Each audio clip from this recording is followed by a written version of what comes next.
Hello, everybody. Welcome to the Canadian Shield. My name is Sterling. I'm your host. We have a few stories to cover in this episode. We're going to start in British Columbia, where a man was arrested at 8 o'clock in the morning for smashing the window of a restaurant in an effort to steal live crab, and was processed and released back to that restaurant, causing more damage by 2 in the afternoon. Then we'll move over to Ontario, where the Ontario big city mayors, 29 of them, have petitioned Doug Ford's government to enact one minister to take the complaints and the concerns over homelessness and drug abuse rampant through Ontario instead of the 16 that are currently empowered to listen to the complaints. Zip over to Halifax, where they have a completely different manner in dealing with the homelessness problem. Not only have they designated 7 regions in their city to specifically to homelessness encampments, they're now enacting a homelessness encampment code of conduct because the way that they behave is getting a little out of control. I guess the regular rule of law doesn't apply to you when you're living in a homeless encampment. We'll move to federal politics, where Randy Bassano is again being investigated by the Ethics Committee. It turns out that saying, oh, it was all spell check and there was 3 other Randys that worked at my company didn't fly. And with new testimony coming to light, he's going to be investigated again for ethics violations as well now as perjury. We'll wrap with a story about the Liberal ministers in the Women's Committee who introduced a debate from 2 years ago talking about how it was all Trump's fault that they did it, and now everybody that's mad at them is only because of Trump and their far-right extremists. All that's coming up. Before we get into it, I would encourage you all to like, comment, subscribe, hit the notification bell, share this channel with all your friends. I have an open GoFundMe for better equipment, and I have memberships if you wish to support the channel further. Either way, I appreciate all the support that you offer me. So starting in Vancouver, a suspect smashed a BC restaurant window in order to steal live crab. A man who allegedly smashed a window in Victoria restaurant in an attempt to steal live crab Wednesday was arrested again after police say he later turned to the eatery and set off a smoke bomb. The Victoria Police Department released a statement on the 2 incidents saying they occurred at a restaurant on the 500 block of Fisgard Street in Chinatown. Officers were called around 8:30 to report that a man had broken a front window of the restaurant with a rock and fled. They identified, located, and arrested the suspect 2 hours later after the incident occurred. After being arrested, he promised the judge that he would not return to that restaurant. However, police say that he was back at the restaurant around 2 p.m. having thrown a smoke bomb. Now, I think that we can all agree this is a little bit ridiculous. And what I want to point out is when you hear the far left talking about how we're making up stories about the catch and release program, that we're overstating it, that just yesterday I did a report on how the Liberals are allowing this to run rampant through all of the cities, but they think somehow they should crack down on the internet speech. This they don't crack down on. But saying words that they may not like, well, that's got them all up in arms. And that, I think, should bring into very strong light the actual motivation of the current leadership of this country and some of the members on the political spectrum as a whole. How can you tell yourself that people are not being safe on the street, but somehow you think that by enacting more censorship laws, you're going to make people safe on the internet? Which priority do you think sounds more important to you? Smash windows and smoke bombs? Or, hey, I don't like the way you XYZ. You let me know down in the comments what you think is more of a priority. Moving over to Ontario, mayors campaign for Ontario to tackle homelessness and the drug crisis. Big city mayors call for a single provincial municipality to tackle the unprecedented humanitarian crisis. Well, we've only been talking about it for what now, 2 years? And absolutely nothing has happened except it's gotten worse. There's been no progress. There's been no improvement. There hasn't even been any attempts to solve the problem, but there has been a lot of attempt by the Liberal government to get you not to complain about it by passing censorship laws. And I think that we need to, and I know I just talked about it, but it's important. You need to see the juxtaposition of what's going on here. We have people sleeping in tents. We have people creating crime. We have people doing a lot of harm to people every day in the real world. And the priority of the Liberal government seems to be all about the virtual world. Maybe that's where they like to spend their time. Maybe they need to be in virtuality because the reality is just not something they can cope with. I don't know. You'd have to let me know what your opinion is. A broad coalition led by the Ontario mayors is calling on the province and the federal government to devote more resources to tackling a surge in homelessness and addictions in communities across the province. Ontario municipalities are struggling. We are struggling with an issue that we can't solve on our own, Burlington Mayor Marianne Mead Ward said in a news conference on Thursday. Ward is the chair of Ontario Big City Mayors, a group representing 29 of the province's largest municipalities. The coalition has 5 specific demands. Chief among them is the province to appoint a single minister and a ministry with appropriate funding and power to act as a point of contact to address the full spectrum of housing, addictions, and mental health needs in the municipalities. That effort is currently spread across roughly 16 provincial ministries, making it nearly impossible to coordinate a holistic response to the deep, complex problems. Well, now, I can tell you that one of the ways that we can combat the deep, complex social problems is not to tell ourselves that we need to come at it with a holistic approach. You know, there are plenty of people who are here and struggling to get by that are not sleeping in tents and breaking the law. There are a lot of people. And so you can say to yourself, well, what are you trying to say, that they're causing problems? No, what I'm saying is that they don't have necessarily the coping skills that are required to move forward in this world. And that could have been why they're having so many problems. And if we are to allow them to just run rampant, how in any way, shape, or form are we assisting them in developing those coping skills? If we say it's okay for you to sit around and feel bad for yourself and all you got to do is get stoned, here, go to this address and we'll give you the narcotics on the taxpayer will buy them for you. And then all you got to do is go back to your tent and we'll come back tomorrow and we'll rinse and repeat. And then now the municipalities don't want to handle the problem. They want the province to do something, and the province can't handle the problem. They want the federal government to stop letting people in through the borders. And like I've been telling you since I started this channel, the problem is all layers of government. It's not just the fact that the federal government obviously the federal government leads the way, and obviously the municipal government is second. The province is actually secondary in all of that, because the municipality is the one that's enacting the bylaws and enacting the legislation, and they're the ones that are incapable of looking after and policing their own city, because they might have a political slant that goes against the police. They might have a political slant that goes against some of the approaches that people wish to take. Maybe they have a desire to have more funding for homelessness shelters. I can't speak to that. All I can say is that the municipalities are now begging the province to do something about it. They want a one person in charge of complaints and funding, right? And what I'm trying to get you to see is how by taking control of the municipalities, you take control of the problem. But you have to shut the federal government out of the issue. You have to tell them to stop allowing people to run rampant through the borders. And then you have to get big city mayors to act like mayors you see in Hollywood and on TV, with authority, taking charge and solving the problem. Then the province can come in and write a check and everybody will be happy. Now, to support my position, I'll point at Halifax, who is developing a code of conduct for people living in designated encampment sites.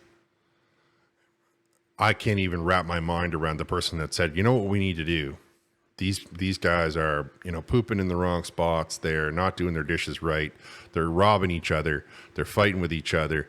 They're doing all kinds of stuff that is making they're getting in altercations with the local population. So what we'll do is we'll write them a code of conduct. I can think of a code of conduct. It's called the law. Now, if a regular person was walking down the street and just decided to take a urination on the side of the road, would the police officer say that that's okay, or would the police officer say that's against the law? If a person who wasn't homeless and living in an encampment came along and pushed a person out of a wheelchair, which is something that happened in this article, would we say that they're okay with that? Would we say, oh no, let's enact a body of a code of conduct for all people that live in this apartment building?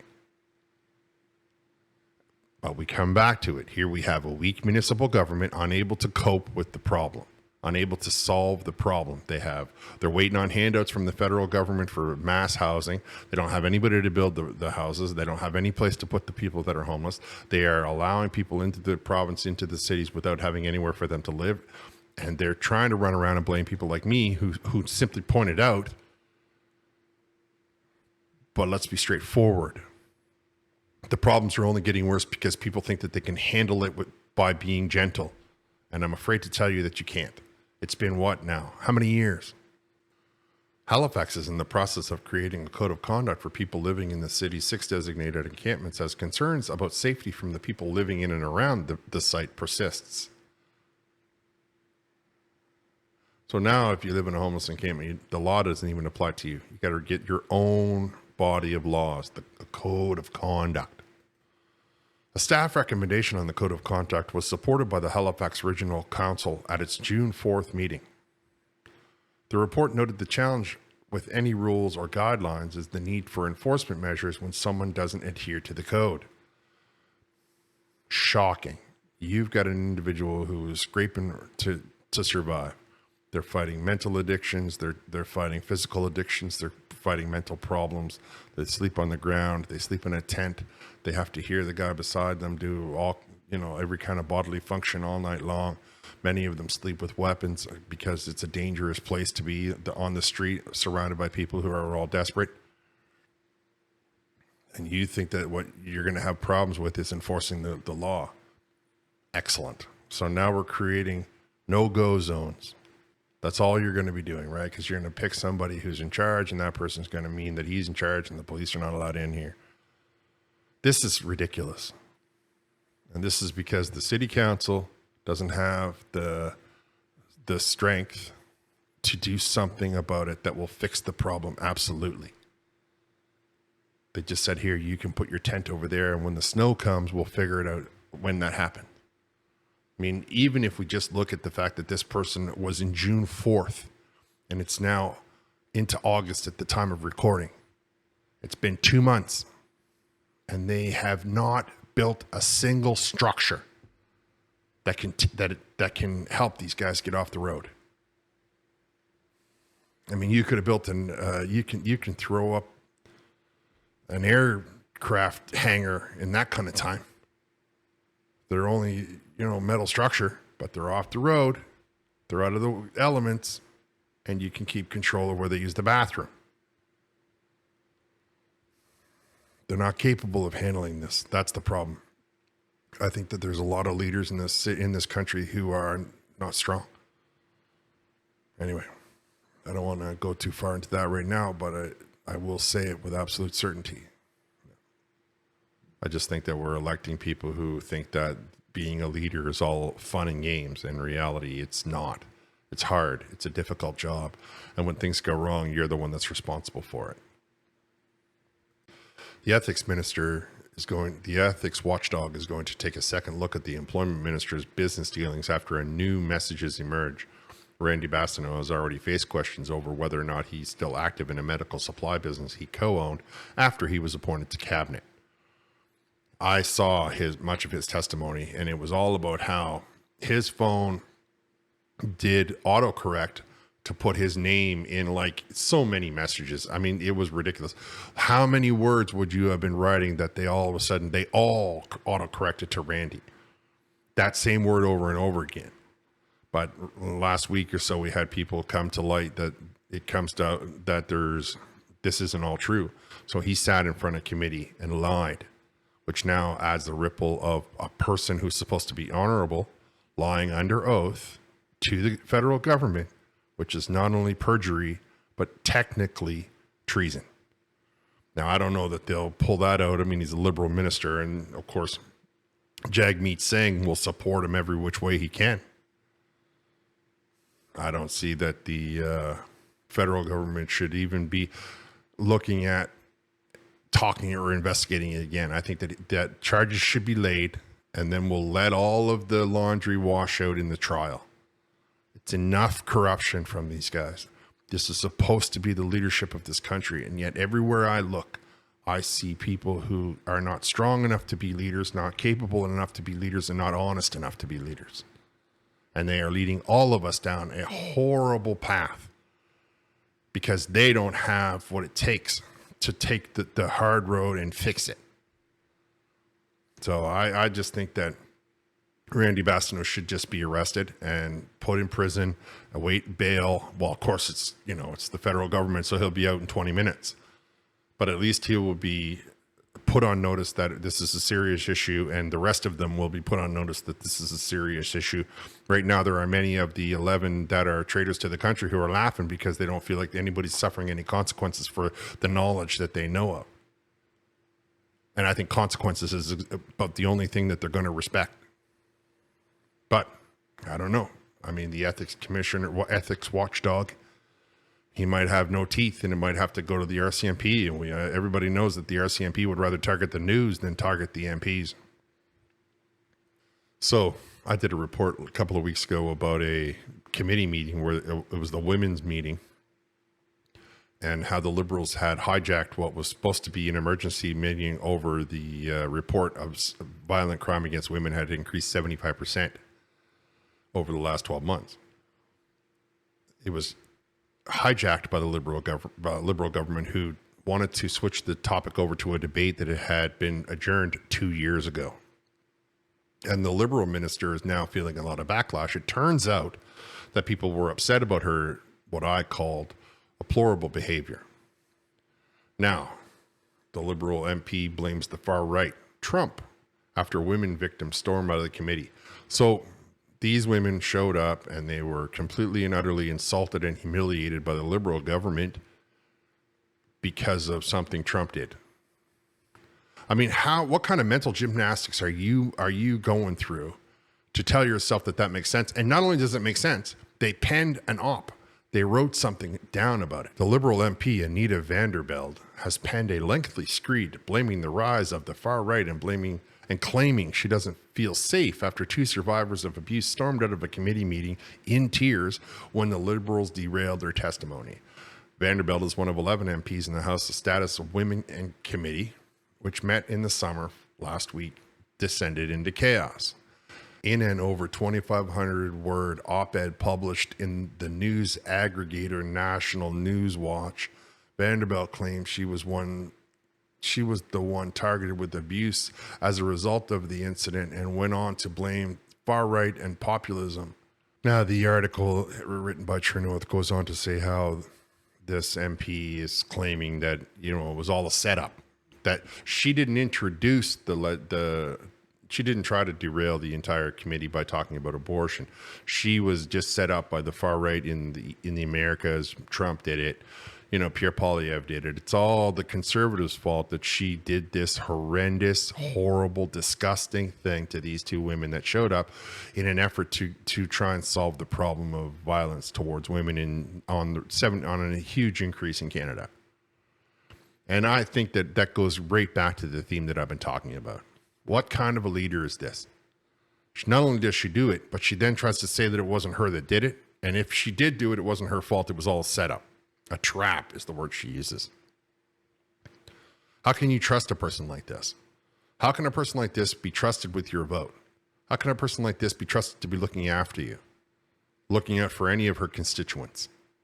She will throw them under the bus in a heartbeat if she thinks that it's going to make her look bad. I mean, we all saw it. I have a video on it. I'll try to link it on the end ones. I'll put it on the end ones.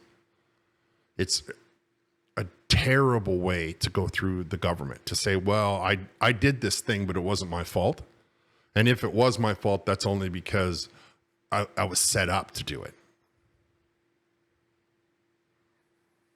You did it, and the backlash is yours to own, and it's profound, and it's absolutely 100% your problem, because you took this meeting that was a very important thing to many, many people, and you tried to make it all about not looking bad, and in the very way that you always do, the far left always does, you only ended up looking worse. I don't see how it's Trump's fault at all. I've looked at it 15 or 20 different directions just to try and give you the benefit of the doubt. And I don't think Trump would have done that. I think Trump would have listened to what people had to say, because he does seem to have a tendency to listen to people. And I think that anyone who's not ideologically driven would also have listened to those women. They would have said, you know what, let me just let her speak, and then I'll introduce this motion. No, you introduced the motion because you didn't want to let them speak. So you silenced her in this moment of exceeding vulnerability, where she was knowing full well that she was in front of anybody who's watching the committee in Canada, which is a lot of people. And you silenced her, and now you're upset that people are mad at you? Come on, man. I got no sympathy for you whatsoever. I think that it's time that the far left understand that politics has never been a gentle game. And that throughout the history of mankind, when decisions are made by politicians that impact people negatively, those people get cross. Just like you would if it was your boss, just like you would if it was your parents, just like you would no matter what. That's the way people respond to decisions that impact their life that they don't agree with. Of course, the liberal priority now is to make sure that people on the internet are not allowed to say anything about it. It's not that they want to solve these problems. It's not that they want to be accountable for these issues. It's not that they want to take responsibility for their actions. They just want you to not be able to talk about it. All right, I'm going to wrap here. I want to thank you all for listening. I'll talk to you next time.